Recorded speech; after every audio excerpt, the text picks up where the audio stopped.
salam dan bahagia. Perkenalkan, saya Adini Kartikawati, JDP Angkatan 11 dari SD Negeri Sekerputih, Kabupaten Nganjuk. Saya akan memaparkan aksi nyata modul 1.4 diseminasi budaya positif. Perkenalkan, beliau adalah fasilitator dan pengajar praktik saya, yaitu Ibu Asri Nur Firmawati dan Ibu Eri Solihati Muniro. Berikut adalah rancangan tindakan untuk aksi nyata yang akan saya lakukan. Latar belakang dari aksi nyata saya yaitu murid tidak suka peraturan, karena selama ini jika mereka melakukan pelanggaran, maka akan mendapatkan hukuman atau cenderung akan mempermalukan dirinya. Tujuan dari aksi nyata yaitu menciptakan murid yang merdeka dan disiplin diri yang kuat, dan menumbuhkan budaya positif di sekolah dengan meyakini nilai-nilai kebajikan universal.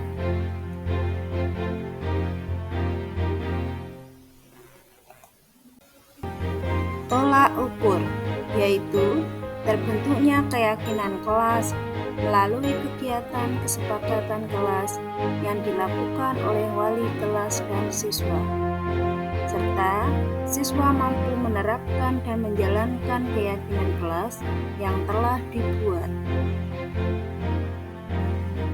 Lini masa tindakan atau langkah-langkah yang saya lakukan sebelum melakukan aksi nyata.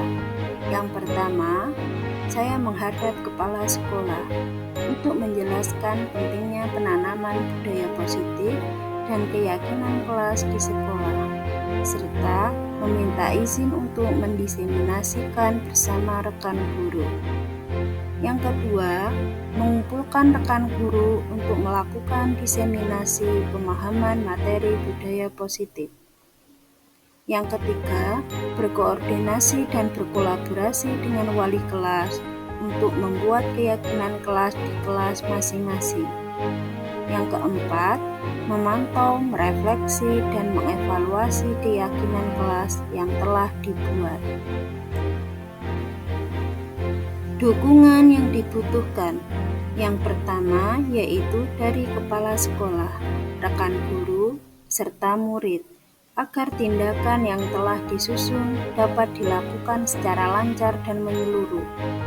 Yang kedua, sarana dan prasarana untuk menumbuhkan budaya positif di sekolah. Yang ketiga, orang tua dalam melakukan budaya positif di rumah. Berikut ini merupakan kegiatan diseminasi di sekolah yang telah saya lakukan, yaitu mengenai pemahaman dan pengalaman budaya positif.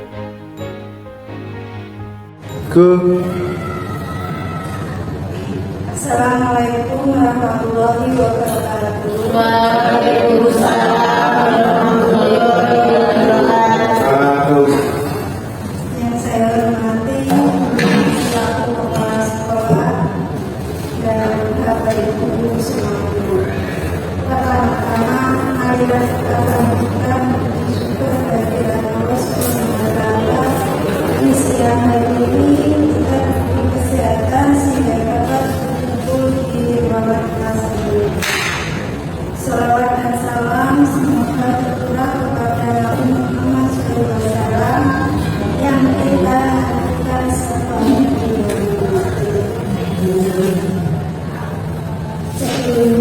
Terima kasih kepada Bapak Ibu semuanya sudah meluangkan waktunya di siang hari ini untuk membersamai kegiatan saya, yaitu diseminasi aksi nyata guru penggerak tentang budaya positif.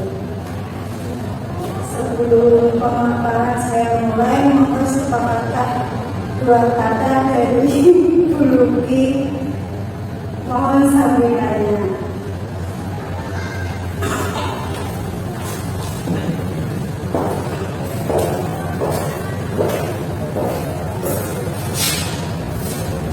Assalamualaikum warahmatullahi wabarakatuh.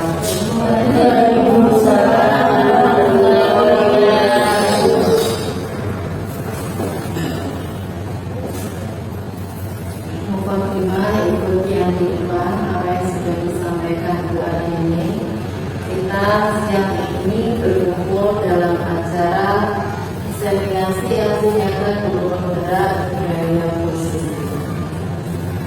Saya pertama kali ingin mengucapkan selamat dan juga terima kasih kepada guru karena sudah mengikuti kegiatan yang diselenggarakan oleh Kementerian Pendidikan, yaitu mengikuti program guru penggerak untuk meningkatkan kompetensi guru yang akhir-akhir ini sudah diimplementasikan oleh Kementerian Pendidikan.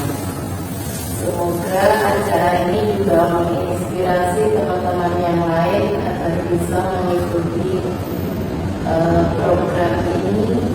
Mungkin di tahun-tahun berikutnya teman-teman ada lagi yang bisa lolos mengikuti program guru penggerak. Guru penggerak ini pada dasarnya memberikan ilmu yang bermanfaat sekali bagi kita untuk mengetahui bagaimana kita memberikan pembelajaran yang menarik dan menyenangkan bagi siswa, dan bukan lagi kita sebagai pusat pembelajaran, tetapi muridlah yang menjadi pusat pembelajaran kita. Di sini yang saya cermati yaitu budaya positif. Budaya positif ini identik dengan pembentukan karakter pada siswa. Jadi hal ini sangat penting sekali atau bahkan jadi fondasi utama dalam pembelajaran kita, terutama di guru mereka yang ditekankan adalah karakternya murid. Jadi penting sekali budaya positif ini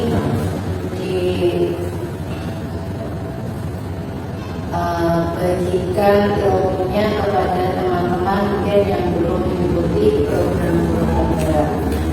Dan saya harapkan teman-teman yang lain bukan hanya lewat diseminasi ini saja, Bapak Ibu yang lain mungkin ada ilmu-ilmu baiknya, monggo kita berbagi praktik baik dalam kesempatan-kesempatan yang lain. Kiranya apa yang saya sampaikan cukup sekian. Semoga acara ini bisa berjalan dengan lancar. Mudah-mudahan bisa menjadi program guru penggerak sampai lulus. Amin. Wassalamualaikum warahmatullahi wabarakatuh. Waalaikumsalam. Terima kasih saya ucapkan pada guru atas sambutannya. Langsung saja ke pemaparan materi. Langsung Pak.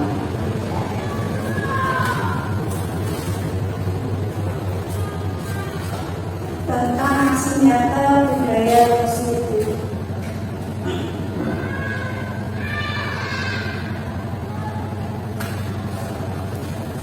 Kurang lebih 1 bulan mengikuti guru penggerak ini, saya sudah mempelajari tentang 4 materi dalam modul 1 ini. Yang pertama tentang filosofi ke Ki Hajar Dewantara, yang kedua tentang peran dan nilai guru penggerak, dan yang ketiga tentang visi guru penggerak. Yang terakhir yaitu modul 1.4 ini tentang budaya positif. Dalam budaya positif ini kita akan mempelajari tentang disiplin positif dan nilai-nilai kebajikan. Yang kedua nanti kita pelajari tentang teori motivasi, penghargaan dan hukuman. Yang ketiga hukuman, konsekuensi dan restitusi. Yang keempat keyakinan kelas. Yang kelima kebutuhan dasar manusia. Yang keenam 5 posisi kontrol guru. Dan yang ketujuh segitiga restitusi.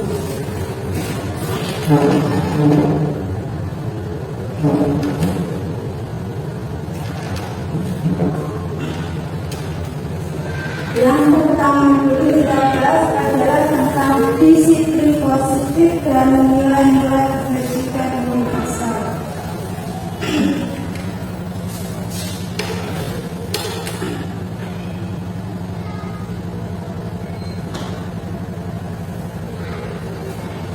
Sebelum penjelasan apa makna dari disiplin, menurut Bapak Ibu semua, guru muda arti kata disiplin itu apa? Hubungan dengan kata peraturan. Nomor politik arti kata disiplin berhubungan dengan sama tidak kemudian mungkin ya. tata tertib. Mungkin disiplin ini hubungan dengan hukuman. Kalau hukuman kan bersifat negatif, konotasinya negatif. Namun dalam budaya kita, makna kata disiplin telah berubah menjadi sesuatu yang dilakukan seseorang pada orang lain untuk mendapatkan kepatuhan.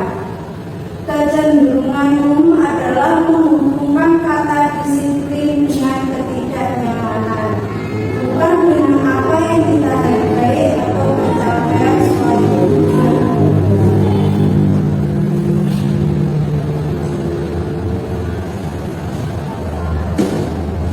Nilai-nilai kebijakan kebajikan universal dari disiplin sendiri adalah akan terwujudnya suatu nilai profil pelajar Pancasila, di antaranya yaitu beriman, bertakwa kepada Tuhan Yang Maha Esa, berakhlak mulia, mandiri, bermoral kritis, berkebinekaan global, dan gotong royong.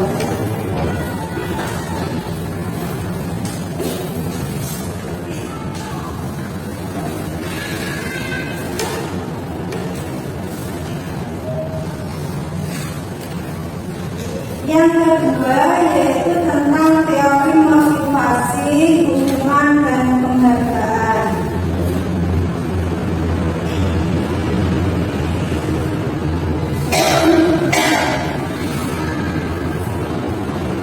Menurut Jan Hussein dalam bukunya menyatakan ada 3 motivasi perilaku manusia. Yang pertama yaitu untuk menghindari ketidaknyamanan atau hukuman. Yang kedua untuk mendapatkan imbalan atau penghargaan dari orang lain. Yang ketiga untuk menjadi orang yang mereka inginkan dan menghargai diri sendiri dengan nilai-nilai yang mereka percaya. Berikut adalah penjelasannya. Yang pertama, untuk menghindari ketidaknyamanan atau hukuman. Ini merupakan tingkat terendah dari sebuah motivasi perilaku manusia. Apa yang akan terjadi jika saya tidak melaksanakannya? Menghindari permasalahan yang muncul dan berpengaruh pada fisik, bisnis, atau terpenuhinya kebutuhan mereka dan bersifat eksternal. Intinya itu serta tidak enakan, serta tidak enak kalau menolak. Yang kedua ini mengharapkan imbalan. Manusia berperilaku untuk mendapatkan imbalan atau penghargaan atau pujian dari orang lain. Apa yang akan saya dapatkan jika saya melakukannya? Imbalan apa yang akan saya peroleh nantinya?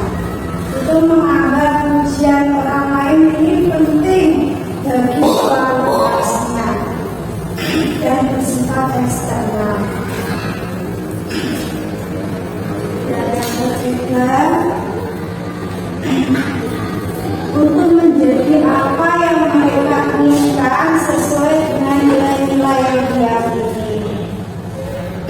Akan menjadi orang yang seperti apa jika saya melakukannya, merupakan motivasi yang membuat seseorang itu memiliki sifat disiplin. Ini harusnya yang kita terapkan kepada anak kita.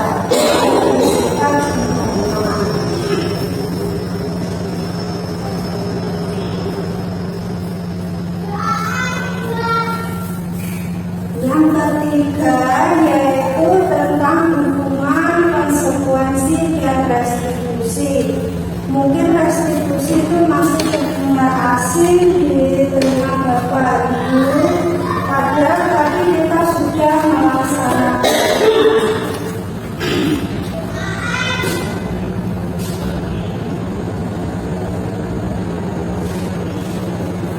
Dihukum oleh penghargaan.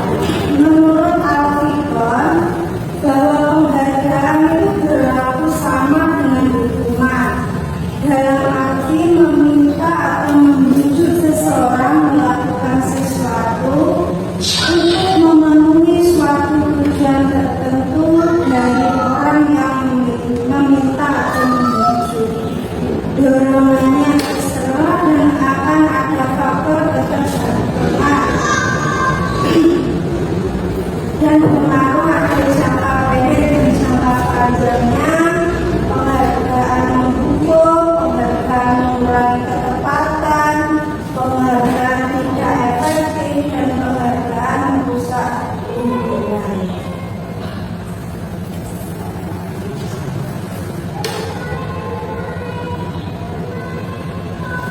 Guru perlu meninjau ulang tindakan penegakan peraturan atau keyakinan sekolah yang telah dibuat.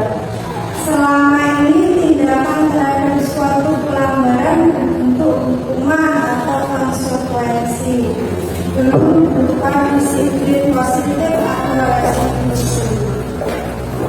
Disiplin merupakan identitas sukses sebelum hukuman.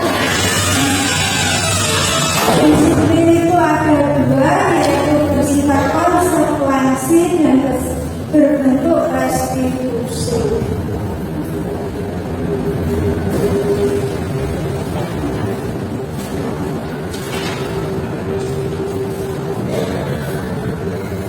Mari kita sama-sama mencermati kalimat berikut ini, termasuk hukuman atau konsekuensi.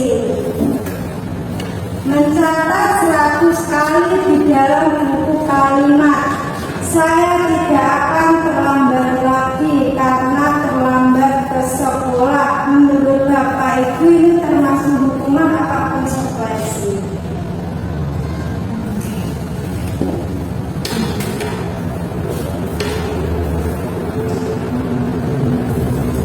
Kenapa Bapak?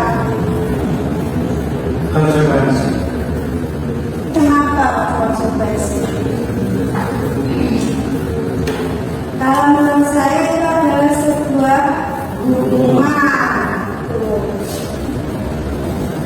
Yang kedua, lari memenuhi lapangan basket 2 kali karena terlambat hadir di sekolah, termasuk hukuman. Murid diminta untuk push up 15 kali karena tidak menggunakan masker ke sekolah. Termasuk hukuman, termasuk.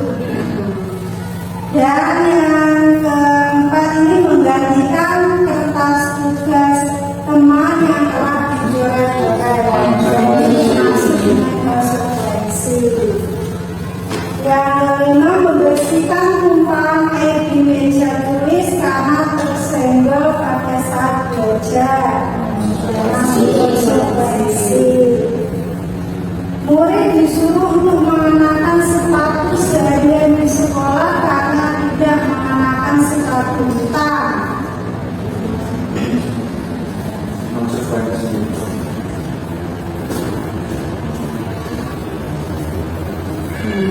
Hukuman atau konsekuensi? Konsekuensi. Termasuk hukuman. Yang terakhir, lari memilih lapangan basket 2 kali karena terlambat 10 menit untuk pelajaran TPA. Konsekuensi. Termasuk konsekuensinya. Karena terlambat, dia disuruh untuk memilih lapangan. Intinya dari hukuman, konsekuensi, dan restitusi tadi itu, kalau hukuman itu untuk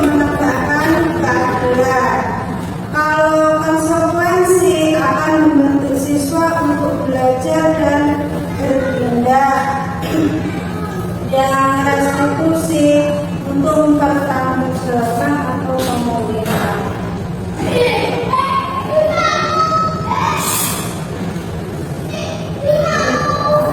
Ini perbedaan antara hukuman dan konsekuensi. Kalau hukuman itu sesuatu yang menyakitkan harus terjadi, membuat anak sakit. Jadi kalau menghukum itu bisa fisiknya untuk jangka waktu yang lama. Terus anak membenci kedisiplinan, ada paksaan, mendorong anak untuk menyakiti dirinya sendiri, ada konsep diri yang buruk. Anak belajar untuk menyembunyikan kesalahannya, dan yang terakhir itu akan muncul rasa marah, rasa bersalah, dipermalukan, dan merasa tak dihargai. Itu dari contoh hukuman. Kalau konsekuensi itu adalah sesuatu yang harus terjadi, meskipun tidak nyaman, tapi berlaku untuk dalam jangka waktu yang pendek. Anak akan menghargai disiplin, akan muncul stimulus dan tanggapan, mendorong anak agar mudah menyesuaikan diri, agar konsep diri baik dan seterusnya.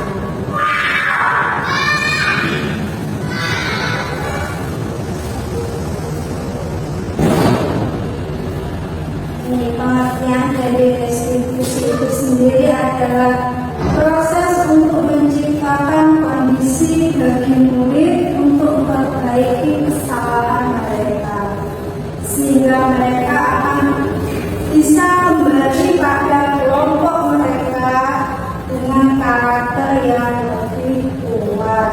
Itu menurut dosen.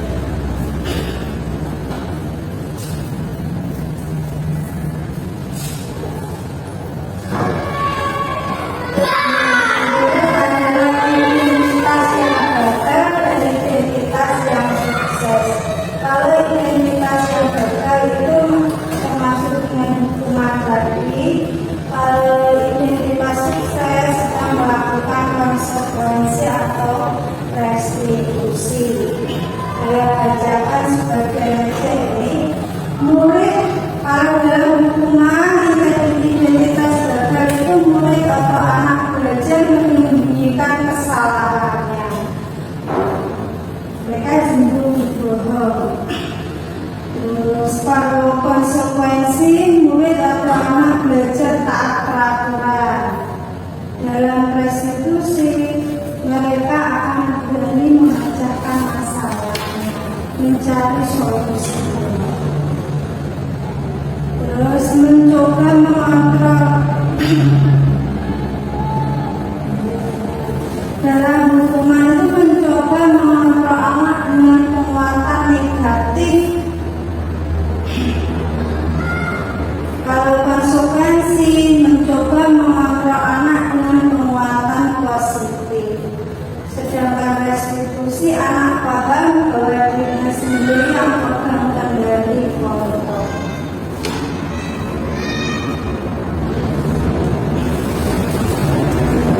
Sembilan ciri-ciri dari restitusi yaitu: satu, bukan untuk menebus kesalahannya, namun untuk belajar dari kesalahan.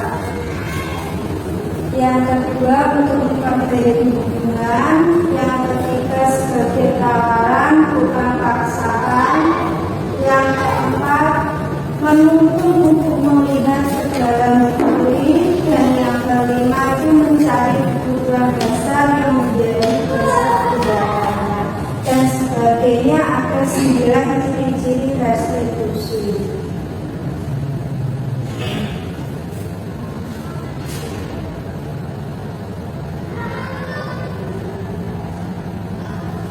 Menurut Alvin Korn, saat kita berulang kali menjanjikan hadiah kepada anak-anak agar perilaku bertanggung jawab, atau kepada seorang murid agar mempelajari sesuatu yang baik, atau kepada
Dan pembahasan yang keempat yaitu tentang keyakinan kelas.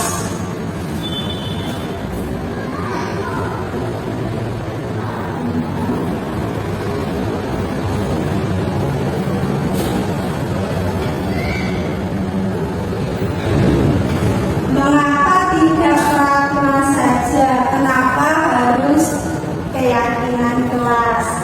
Kita cermati kalimat berikut ini dulu. Mengapa kita tidak memiliki peraturan harus menggunakan helm bila mengendarai kendaraan roda 2? Tujuannya apa? Demi apa? Keamanan.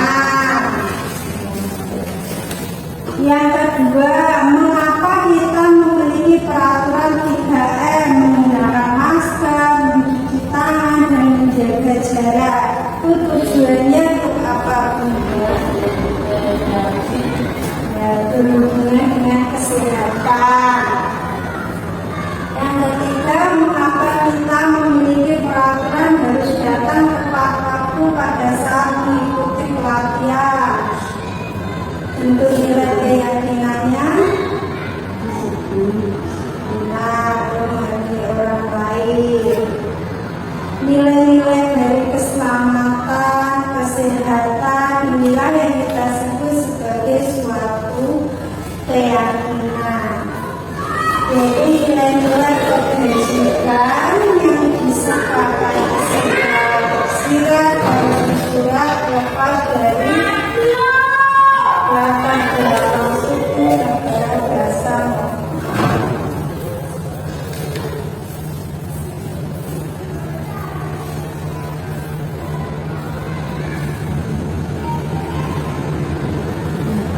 Mari setelah kita ciptakan budaya positif untuk anak, dari budaya positif untuk hidup akan menemukan lingkungan positif, sehingga kita akan membentuk juga sebuah keyakinan kelas, hanya lebih lingkungan sendirinya akan mencipta sebuah peraturan kelas.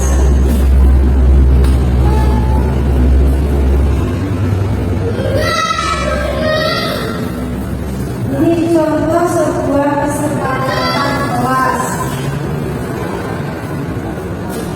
Datang tepat waktu, menjaga kebersihan, berdoa sebelum dan sesudah kegiatan, aktif dalam pembelajaran.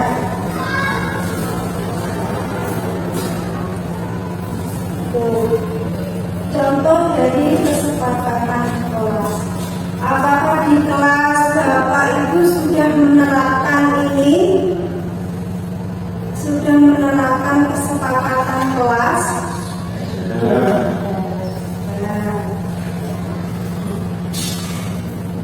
Membuat keyakinan kelas atau kesepakatan itu hendaknya dengan menggunakan kalimat yang positif dan tidak terlalu banyak sehingga mudah diingat dan dapat diterapkan di lingkungan sekolah.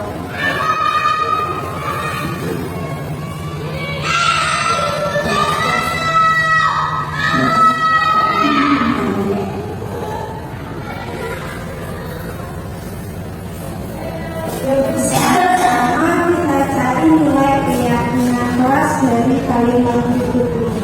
Selalu kembalikan buku ke tempatnya. Nilai kebajikan yang didapat apa dari itu?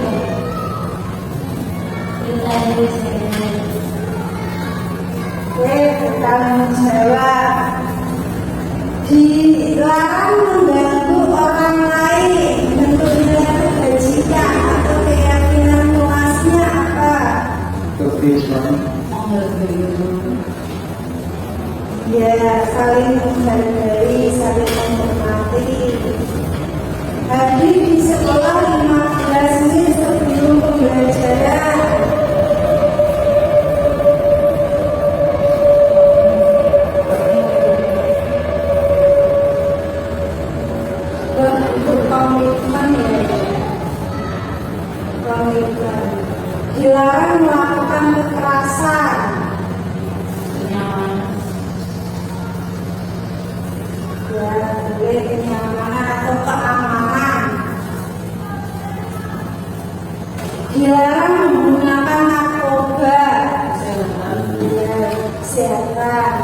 bergantian atau menunggu giliran. Saling menghargai. Ya, saling menghargai. Gunakan masker.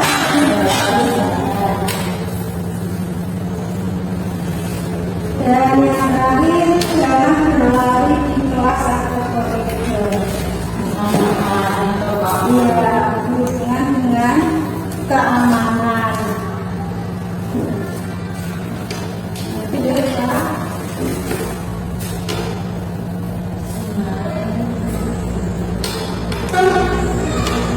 Yang kelima, kita akan mempelajari tentang kebutuhan dasar manusia dan dunia berkualitas.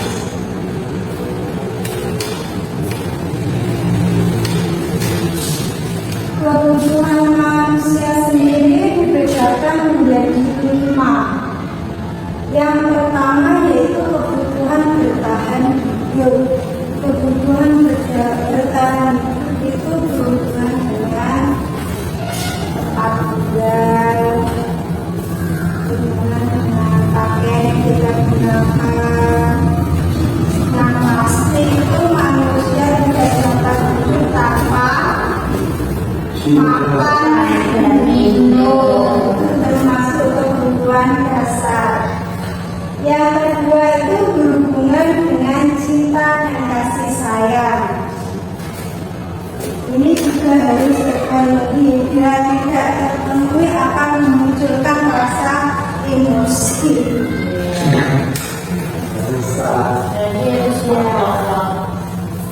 Dan yang ketiga adalah penguasaan. Penguasaan itu berhubungan dengan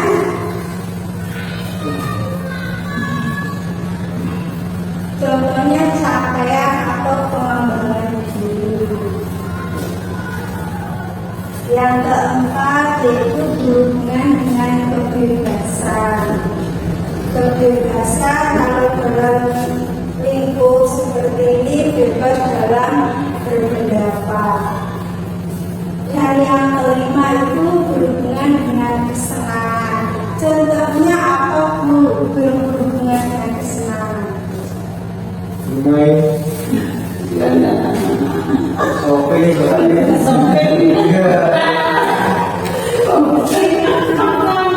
Penting tidak menjawab uang.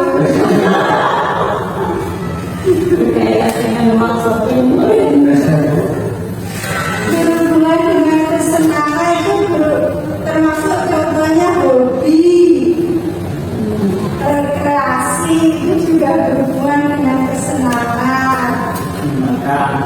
Ini Iya, itu. Lanjut, ini termasuk 5 kebutuhan dasar manusia yang harus dipenuhi. Jika salah satu saja tidak terpenuhi, dapat dia akan muncul rasa kesal, rasa emosi, marah,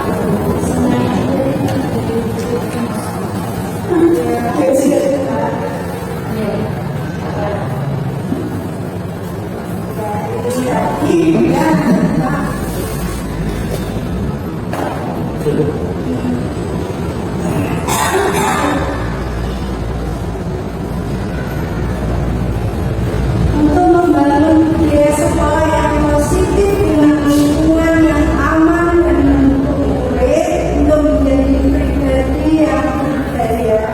Salah satu yang dapat dilakukan adalah dengan memahami kebutuhan dasar yang dulu.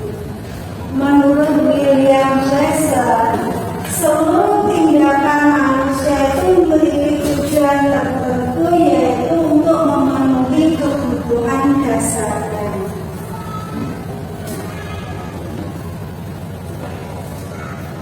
Ketika semua kebutuhan ini terpenuhi, seorang anak atau murid itu akan tumbuh seimbang dan bahagia. Ketika kebutuhan dasarnya tidak terpenuhi, maka murid itu akan mengalami emosi negatif seperti kecewa, bosan, sedih, atau melakukan tindakan yang bertentangan. Dengan kebajikan dan melanggar aturan.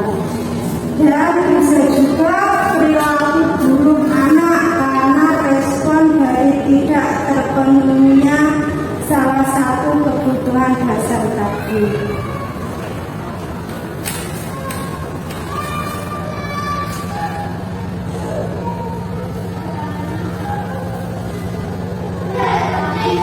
Yang keenam yaitu 5 posisi kontrol.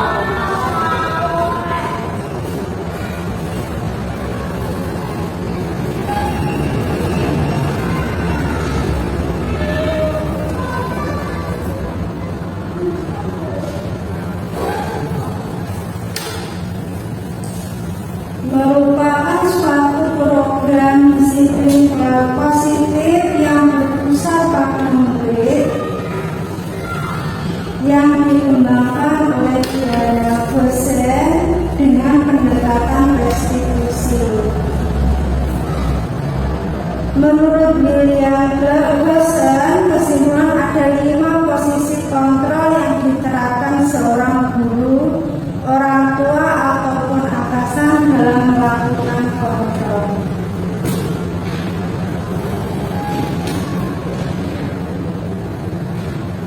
Lima posisi kontrol itu yang pertama yaitu sebagai penghukum, yang kedua yaitu pembuat rasa bersalah, yang ketiga sebagai teman, yang keempat sebagai pemantau, dan yang kelima sebagai manajer.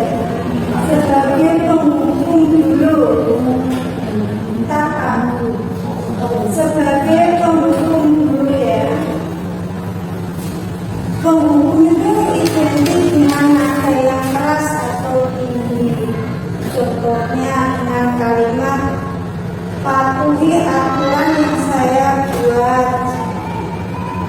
Terus suara saya tidak bisa tinggi. Yang kedua, membuat rasa bersalah. Contohnya, ibu sangat kecewa dengan apa yang kamu lakukan. Ketika kita mengutarakan seperti itu, pasti akan anak timbul rasa bersalah. Yang ketiga, guru sebagai teman yang akrab, ramah. Contohnya dengan kalimat, ya sudah, kali ini tidak apa-apa, nanti ibu akan bereskan. Ayo ingat tidak tindakan yang ibu selama ini lakukan. Itu contohnya sebagai teman. Yang keempat adalah sebagai pemantau. Kalau pemantau ini bahasanya formal. Contohnya dengan kalimat apa yang telah kamu lakukan, konsekuensi apa yang kamu terima, sanksi atau konsekuensi apa yang diterima atau jika kamu melakukan ini. Dan yang kelima itu sebagai manajer. Contohnya dengan kalimat apa kamu bisa atau bersedia memperbaiki kesalahanmu, apa kamu dengan cara bagaimana kamu memperbaikinya.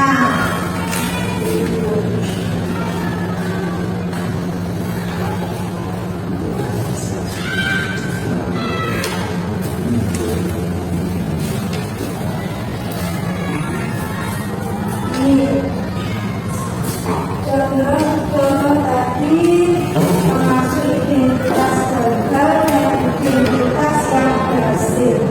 Identitas gagal yang tadi masuk dalam menghukum dan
Menurut Bapak Ibu, ini termasuk dalam posisi kontrol yang mana? Saya kecewa sekali dengan kamu. Membuat rasa bersalah. Kamu tidak pernah benar melakukannya.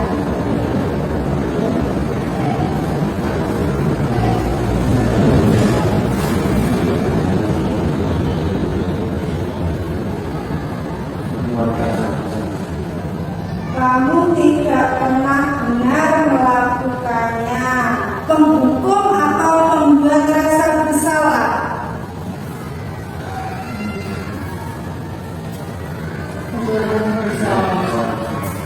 Membuat rasa bersalah. Ayolah lakukan demi ibu atau bapak sebagai imam. Apakah kamu mau mendapatkan stiker bintang hari ini?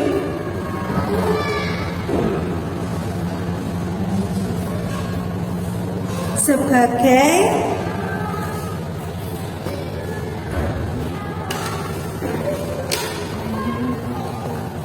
manajer.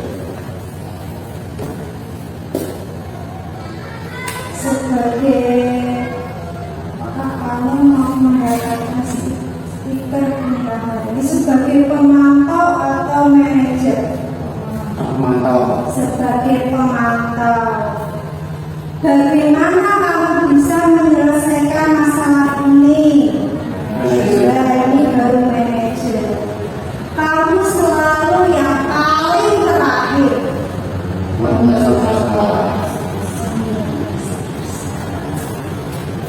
Dari kelima ke enam judul ini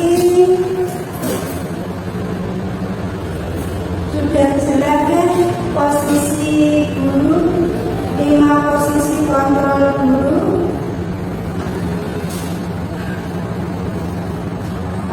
Good. Next.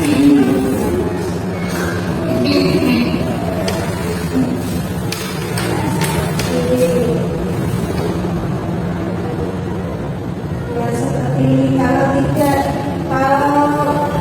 Kalau kamu tidak melakukannya, saya akan ini termasuk posisi tadi penghukum. Kalau apa yang kamu yakini, bagaimana memperbaikinya, itu termasuk dalam manajer tadi.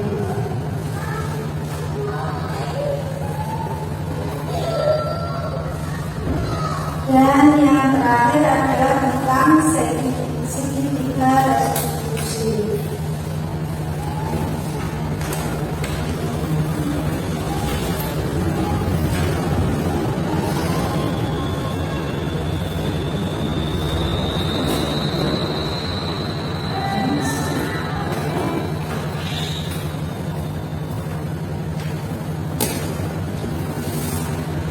Berikut adalah segitiga restitusi. Yang pertama itu menstabilkan identitas, yang kedua validasi tindakan yang salah, dan yang ketiga itu menanyakan keyakinan.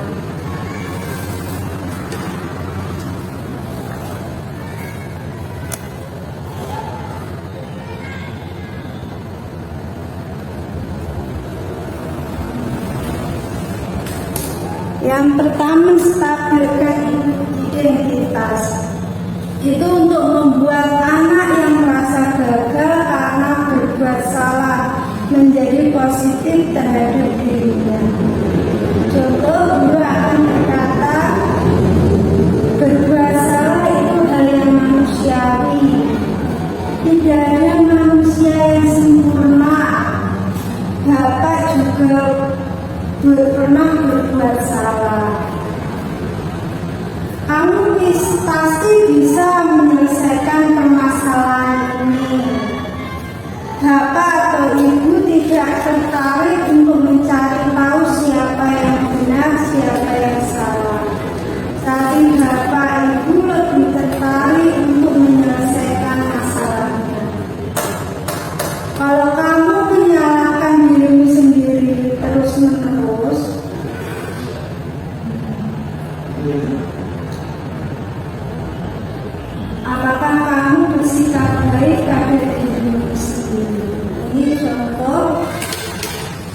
dipadukan identitas. Next.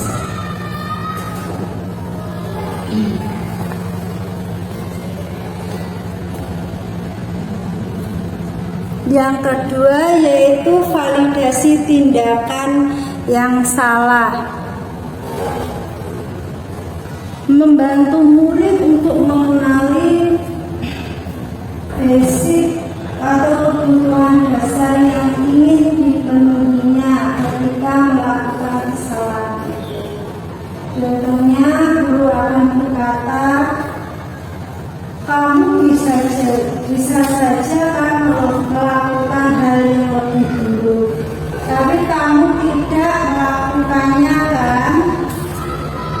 Kamu pasti punya alasan mengapa melakukannya. Apa yang penting bagi kamu? Kamu boleh tetap berusaha menjaga sikap itu, tapi tambahkan sikap yang lain yang baru. Maukah kamu belajar cara lain untuk mendapatkan yang kamu butuhkan tanpa harus memukul?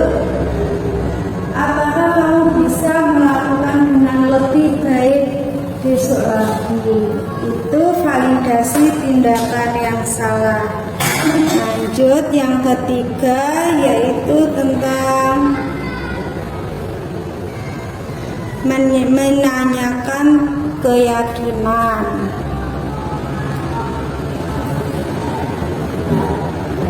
Anak melihat kesalahannya dihubungkan dengan norma sosial dan nilai-nilai yang mendasari manusia berinteraksi dengan orang lain. Guru akan mengatakan apa nilai yang kita percaya di kelas atau di sekolah kita. Nilai-nilai universal apa yang telah kita sepakati. Kelas yang ideal itu seperti apa? Kamu ingin jadi anak seperti apa? Dan apa yang kamu rasakan ketika kamu melakukan itu? Kamu menjadi orang yang seperti apa?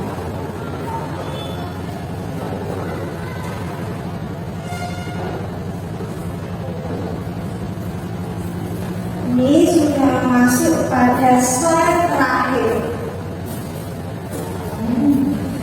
Intervensi politik ini membantu murid kembali ke tujuan semula dengan cukup singkat dengan cara non-konfrontatif. Pertanyaan-pertanyaan yang diajukan biasanya dikemukakan oleh seorang pemantau atau manajer.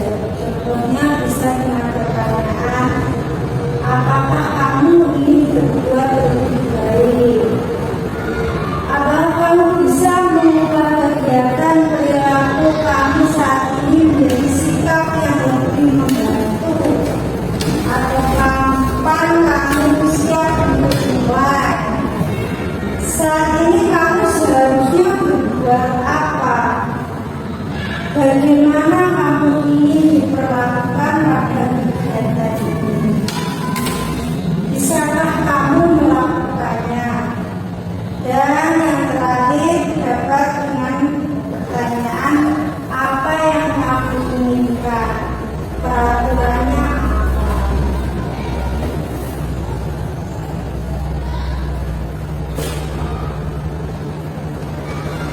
Ya, sampai di slide terakhir dengan ucapan terima kasih.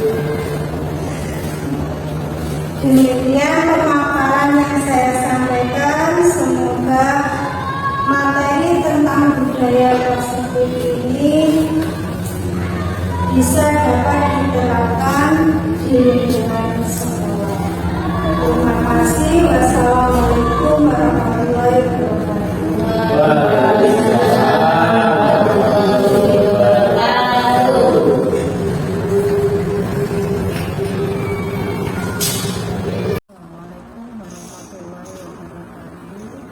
Saya Rukin Nurul Lestari selaku Kepala Sekolah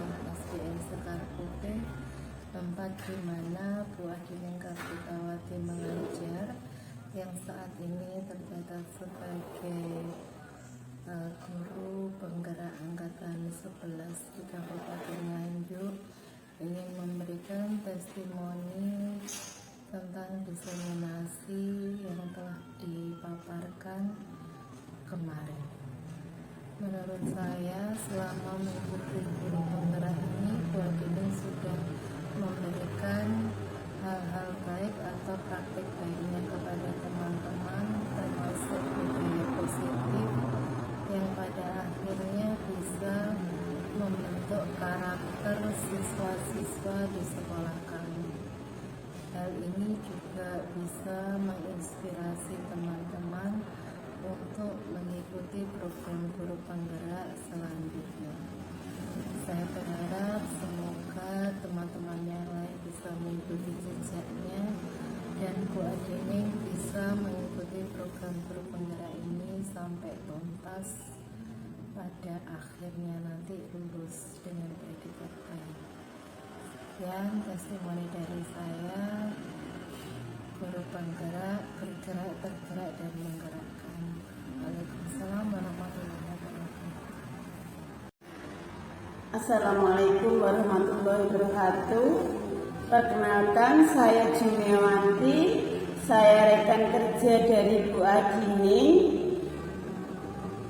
Menurut saya, apa yang dipaparkan oleh Bu Adini tentang budaya positif itu sangat bagus diterapkan di sekolah, terutama yaitu tentang disiplin positif untuk siswa, karena di sini masih banyak siswa sekolah yang mereka kurang menerapkan disiplin